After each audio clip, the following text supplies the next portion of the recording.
So it comes quite rusty, got it on Facebook Marketplace.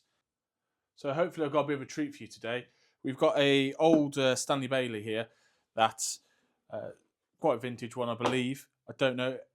Comments below if you think it's newer than what I think. I think it's about 60 years old, but it could be a lot newer.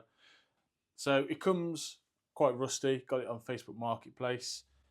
It even has the instruction manual, which is quite useful, and that's what makes me think it's a bit older than a few years old, just the typeface of the font. Everybody should know what one of these is, or at least everybody should have handled one at least once in their life, especially if you're watching this sort of content. You probably did woodwork at school. So the best thing about this plane is it was found on Marketplace, like many other things that I'm doing videos on at the moment. It is made in England, so if I wanted a modern day equivalent, it was set me back around £380 when I was looking prior to this video for a hand plane made in England. Haven't really got that sort of money, so we're going to try and restore this. So we're going to take this all apart.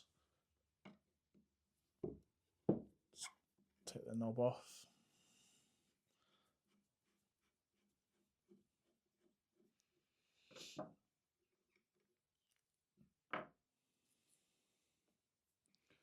Looks like a solid brass screw.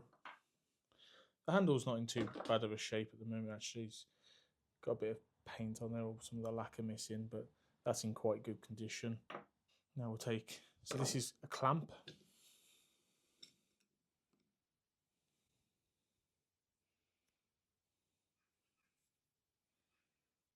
Take the clamp off, that just needs to be cleaned up. Take the screw out.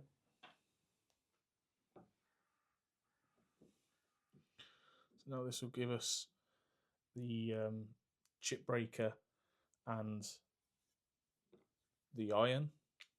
Now I think this is a number 4 Stanley.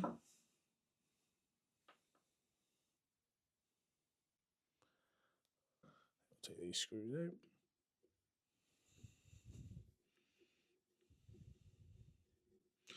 Hopefully I don't have to watch the video back just to get this all put back together.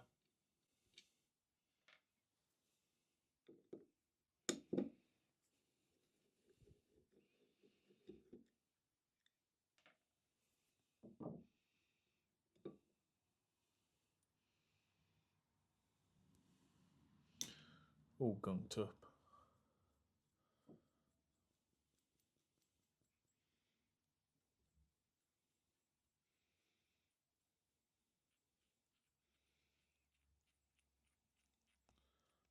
Take that off.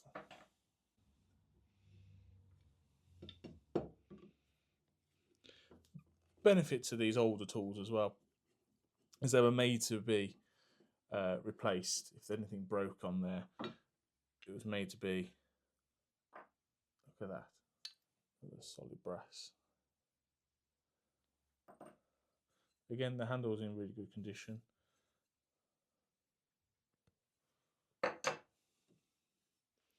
There we can see made in England. We'll give this a tidy up now.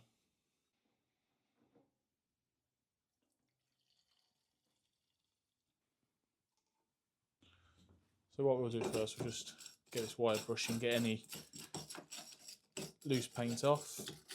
What we'll do is we'll use petrol.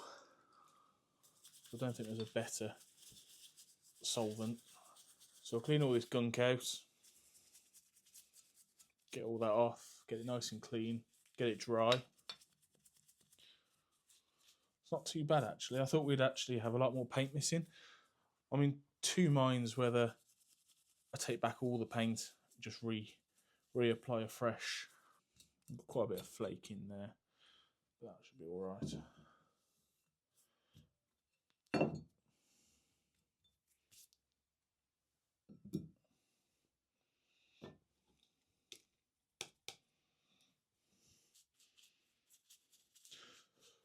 Main thing we're trying to do is just get all that gunk off. Years of wood sap just being left in someone's garage. Just get all this off.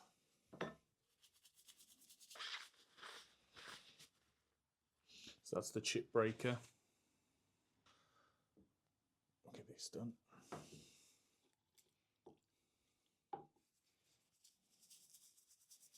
Again, if anybody knows a better way of cleaning these up, getting all the gunk off, rather than using this dangerous petrol, please leave a comment below. I'm happy to hear it.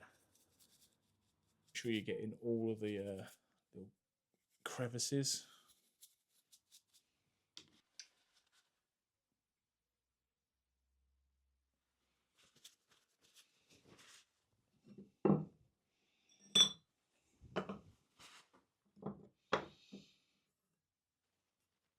So this is the iron. You see it's quite gunky, not even sharp anymore really. Got quite a bit of rust on. So we'll get this hopefully looking new. So like I was saying, a new one of these hand planes now will set you back around £380 for a number 4 money.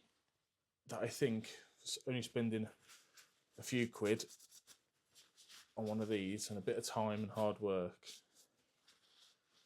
will be a lot more nicer to work with, a bit more heritage. I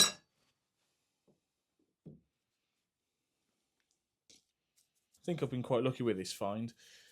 It seems to be in quite good condition, apart from the rust of it just being sat in someone's shed for a few years. It's actually not in a bad shape, so it shouldn't. I thought this was originally going to take 2 or 3 videos, but I might be able to get this done in 1 or 2. Best thing about petrol, I know people are going to be putting in the comments about how dangerous petrol is, but don't half just eat away at the sap. Used to have an old Spitfire with an engine from the 1950s or 60s, and the engine had seized up. Left the engine in, bucket of petrol overnight, and that had it right away. See, part of me thinks this is vintage, sorry, but then the other, I think it looks too new. All the components.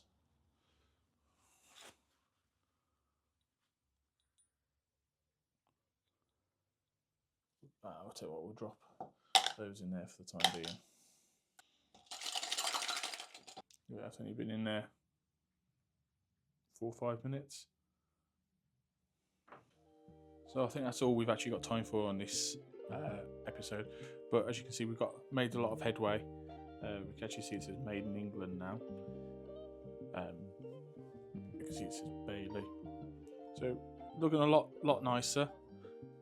Got all the gunk off the chip breaker. So just got to, but that's going to hopefully be sanded, and that should come off. The clamp, that's looking really good. And the iron, we'll get there on that. The blade is quite rusty. In part 2, we'll be taking off all this rust, getting all that off, and hopefully putting a really good sharp edge on there.